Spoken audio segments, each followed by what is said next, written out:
A very warm welcome to everyone. लगातार हमारे JEE mains के और नीट के प्रीवियस ईयर क्वेश्चन डिस्कस कर रहे हैं, जिससे कि कोई भी कमजोरी ना रह जाए किसी भी बच्चे की। तो आप तुरंत इसको लाइक कीजिए, सब्सक्राइब कीजिए और बेल आइकन को दबाइए अगर आपको अच्छा लगे तो ये वीडियो। जैसा कि आप जानते हैं, एटॉमिक स्ट्रक्चर का पार्ट 1 2013 और 14 के क्वेश्चंस अपन डिस्कस कर चुके हैं। आज हम पार्ट 2 डिस्कस करेंगे, जिसमें 2015 और 2016 के अपन क्वेश्चंस रिलेट करेंगे।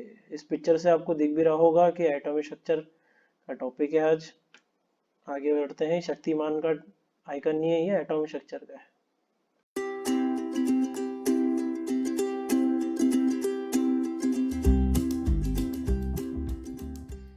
पहला क्वेश्चन है 2015 का।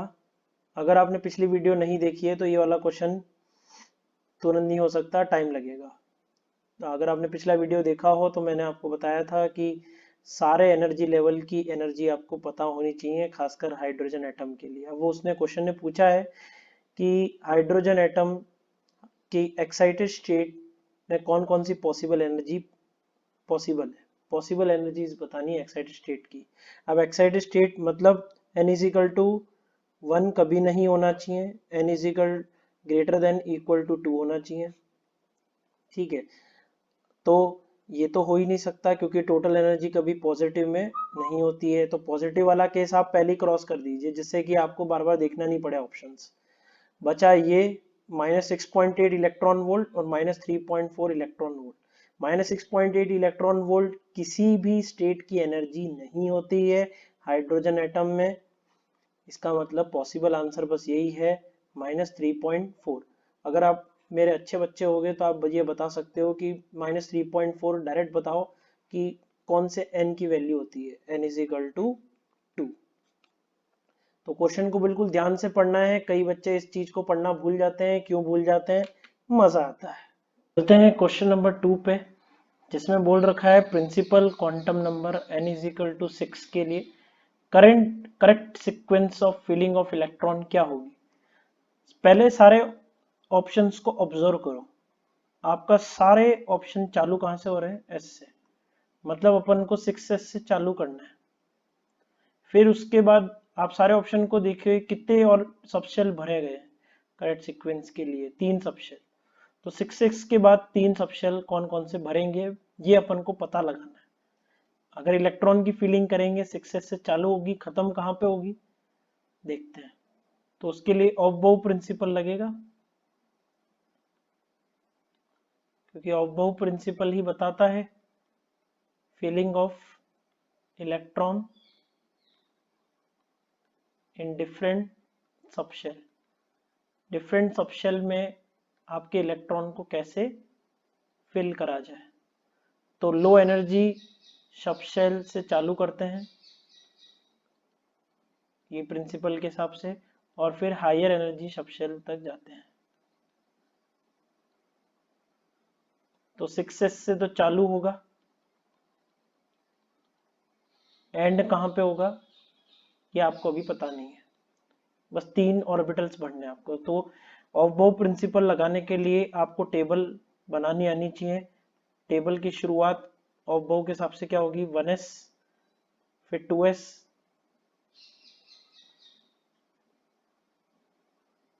2p, 3s, 3p, 3d, 4s, 4p, 4d, 4f, 5s, 5p, 5d, 5f।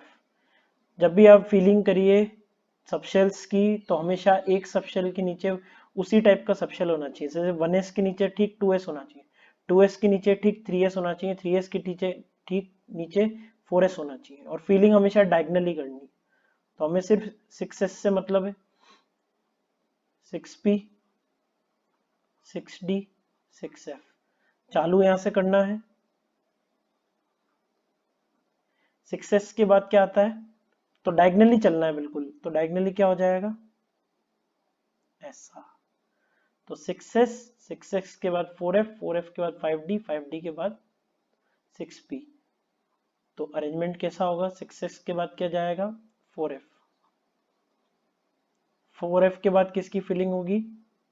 5D की। 5D के बाद फिलिंग किसकी होगी? 6P की।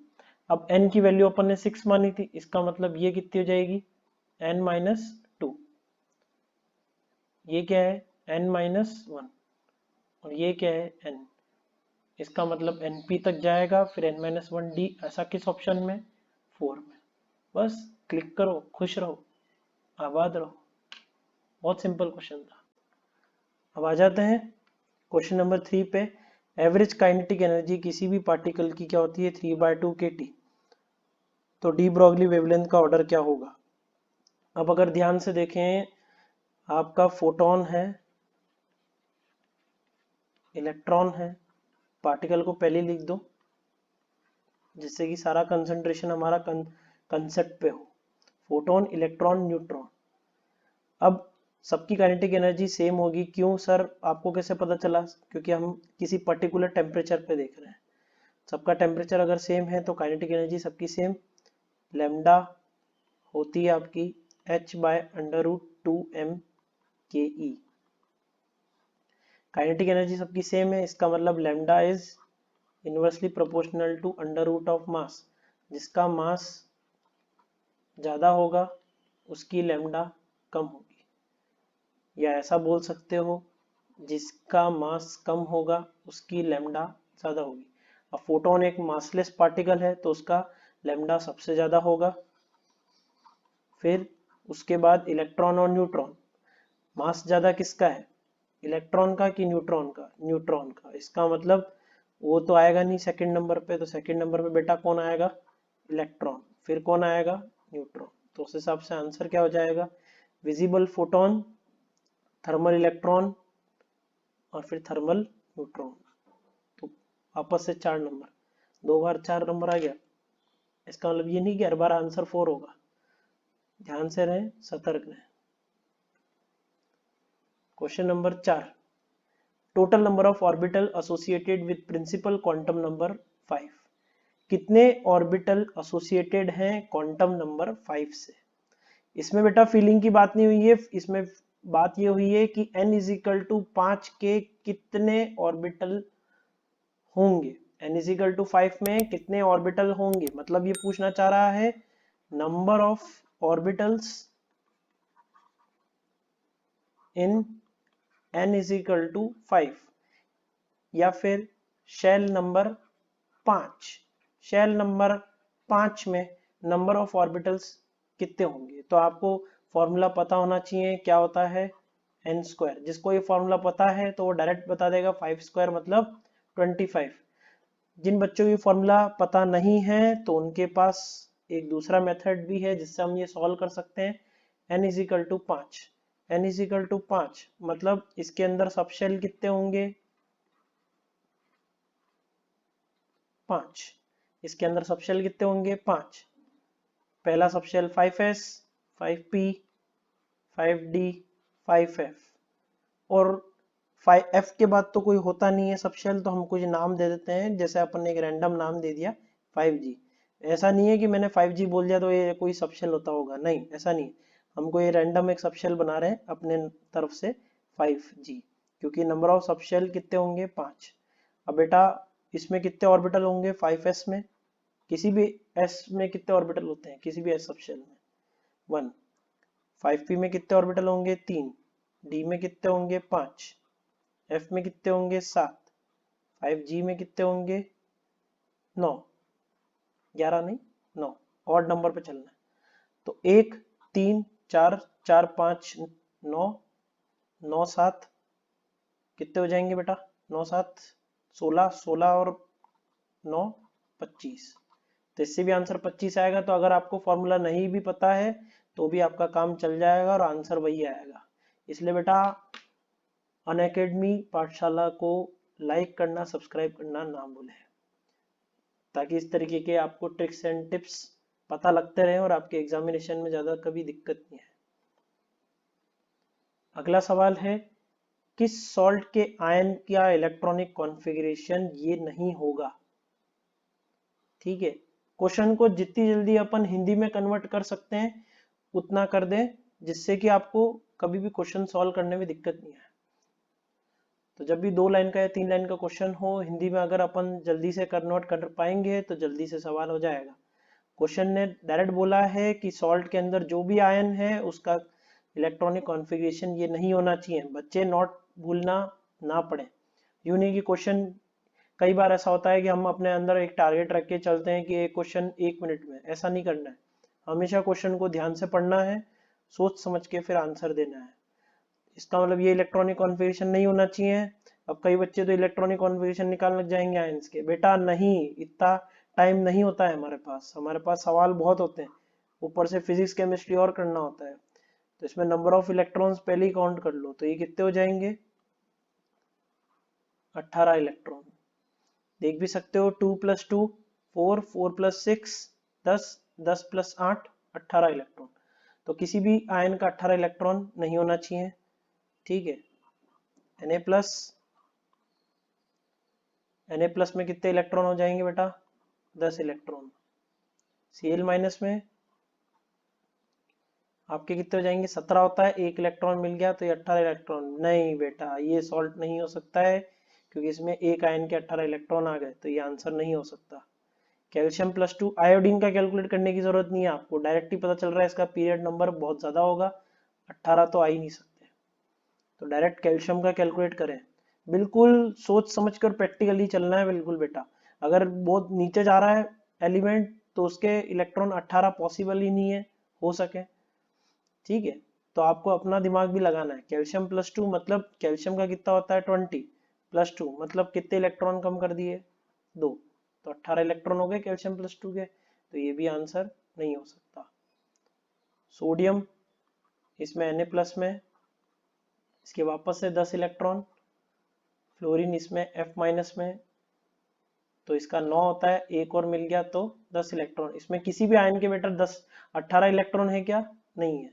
इसका मतलब आंसर क्या हो जाएगा, NaF, ठीक है। अगला सवाल पे चलते हैं।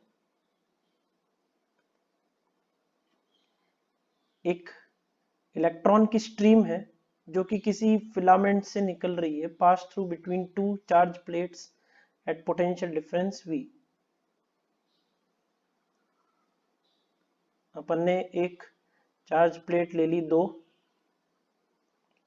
एक हीटेड फिलामेंट से अपन इलेक्ट्रॉन को पास करा रहे हैं। क्वेश्चन में कुछ दे नहीं रखा है तो हम ये मान के चलेंगे कि इलेक्ट्रॉन अपना रेस्ट पोजीशन से भागा है, यहाँ से निकला है मतलब रेस्ट पोजीशन से निकला है, और इस चार्ज प्लेट पे पास टकरा है। अब जाहिर सी बात है, जिस बच्चे ने नहीं पढ़ा है उस बच्चे को मैं बता दूं, kinetic energy increases by Q into V if it is accelerated from rest। किसी भी पार्टिकल की काइनेटिक इंक्रीज होती है कितने से, Q into V से, ठीक है। इसमें मैग्नीट्यूड लेना है आपको Q into V का, यूं कि इलेक्ट्रॉन का चार्ज नेगेटिव है तो यहाँ पे नेगेटिव पुट कर दिया, नहीं, उसका मॉड्यूलस लेना है। हमेशा काइनेटिक एनर्जी किसी भी एक्सेलरेटेड पार्टिकल की जो कि रेस्ट से एक्सेलरेट हुआ है, उसकी काइनेटिक एनर्जी कैसे इंक्रीज होती है, QV से। इसका मतलब यहाँ पे कुछ फाइनल काइनेटिक एनर्जी कुछ आई होगी, हमें नहीं पता, KE2 - KE1 is equal to E into potential difference जो भी आपका है EV। इसका मतलब कि अब KE1 कितनी हो जाएगी बेटा, 0, क्योंकि रेस्ट से एक्सेलरेट किया है। नहीं दे रखा है तो मानेंगे कि रेस्ट से एक्सेलरेट किया है, तो इसकी काइनेटिक एनर्जी कितनी हो जाएगी बेटा, इलेक्ट्रॉन की E इंटू V। अब आपको H लैम्डा बताना है, जिसमें लैम्डा आपका क्या है, उस इलेक्ट्रॉन की वेव का वेवलेंथ। इसका मतलब आपका डी ब्रोगली वेवलेंथ का क्वेश्चन है। तो लैम्डा क्या होता है बेटा, H अपॉन √2m KE, ये होता है।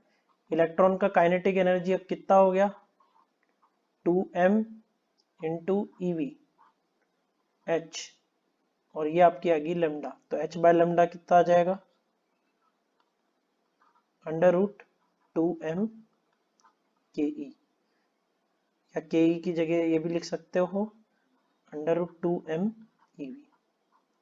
तो उस हिसाब से आंसर क्या हो जाएगा। तो ये वाला पॉइंट जो कि बहुत ज़्यादा इम्पोर्टेंट है, इसकी सिग्निफिकेंस इस सवाल में पूछी गई है। सवाल इतना बड़ा है, आप देख लो सॉल्यूशन कितना छोटा है। जिस बच्चे को ये थ्योरी पता होगी कि जब किसी भी एक्सेलरेटेड पार्टिकल को दो चार्ज प्लेट के बीच में एक्सेलरेट किया जाता है रेस्ट से, तो उसकी काइनेटिक एनर्जी QV से बढ़ जाती है। तो KE2 कितनी हो जाएगी EV। अगर मान लीजिए कुछ इनिशियल काइनेटिक एनर्जी होती, रेस्ट से एक्सेलरेट नहीं होता, कुछ ना कुछ वेलोसिटी होती, तो उसकी नई काइनेटिक एनर्जी कुछ और होती। लेकिन इसमें क्वेश्चन ने बता नहीं रखा है, तो हम रेस्ट से ही एक्सेलरेट मानेंगे। तो बेटा आज के लिए बस इतना ही। बाकी क्वेश्चंस के लिए इंतज़ार कीजिए